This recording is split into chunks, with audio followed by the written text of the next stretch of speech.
Mothers or father's son, myself இல்லைன்னா brother. Mother's or father's daughter. அப்பாவோட பொண்ணு என்ன? நான் இல்லை என்னோட தங்கச்சி. Mother's father's only son or daughter. Only son அப்படின்னா நான் மட்டும்தான். இங்கே பாருங்கள், இங்கே வந்து பொதுவாக சொல்லியிருக்காங்க. இங்கே வந்து ஒன்லி சன் அப்படின்னு சொல்லியிருக்காங்க. அப்போ நான் யார்? நான் தான். ஃபாதர்ஸ் பிரதர், எங்கள் அப்பாவோட அண்ணா. என்னது? Paternal uncle. அண்ணனாவே அங்கிள், ஃபாதர்னால paternal. Father sister, paternal aunty. Mother's brother அப்படின்னா மெட்டர்னல் மதர்ஸ் பிரதர்னா அங்கிள், மதர்ஸ் சிஸ்டர்னா மெட்டர்னல் ஆண்ட்.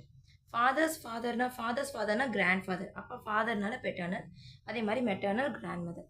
அப்புறம் மதர்ஸ் மதர் அப்படின்னா maternal grandmother. Mother's father அப்படின்னா maternal grandfather. Son's wife, என்னோட பையனோட ஒய்ஃப் வந்து என்ன? Daughter in law. எனக்கு வந்து டாட்டர் இன்லா. என்னோட பையனோட ஒய்ஃப் வந்து எனக்கு மருமகள், அதாவது டாட்டர் இன்லா. டாட்டர்ஸ்